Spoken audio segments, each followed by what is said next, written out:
Sako, jeigu yra gražu, kai būni Indijoje verslo partneriams išsiųsti kokią nors dovanėlę. Nusprendžiau, sako, savo verslo partneriui išsiųsti 10 metų senumo konjako. Pirkau 5 metų senumo ir išsiunčiau Indijos paštu. Taip. Praėjo dar 5 metai. Taip. Nu, tai radai plotą naujakui, ar vėl su tėvais sutiksi kaip lopelis? Nu, mama, baig. Į temą. Apie mirusios, kaip sakant, blogai kalbėti negalima. Taip, kad dar gyvam esant, spėk pasakyti, koks jis bjaurybė. Patarimas. Jo. Ištekėjusios moters namuose visada laukia mažas, ką nupirkai, ir didelis, ką čia suvalgius. O taip. Kas žino, tai žino, apie ką mes šnekam. Čia intelektualams subtilus anekdotas.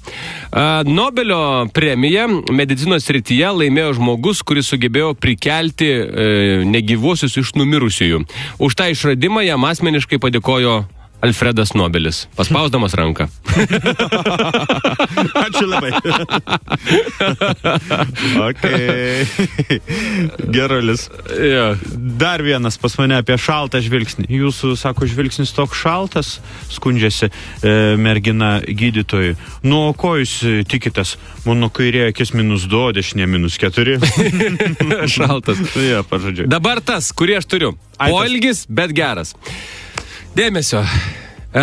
Cirkininkų pora ateina į įsivaikinimo agentūrą. Dirba cirke. Cirko savininkas ir jo žmona.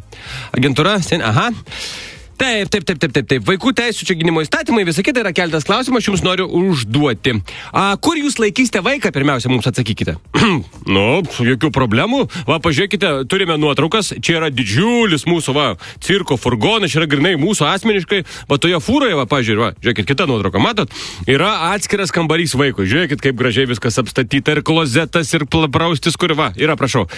Aha, o dėl išsilavinimo, kaip bus, taigi, kaip čia gal nekeliaujat po visą pasaulį? Jokių problemų. Tiesiog nuomosim paslaugas, pirksim paslaugas mokytojo, mokysim savo ruoštų. Gerai. O kaip sveikatos, reikalai? Kur pas gydytojus? Pavaikit, pas mus pediatras yra, visu etatu dirba, visą laiką, kartu su trupe važinėja.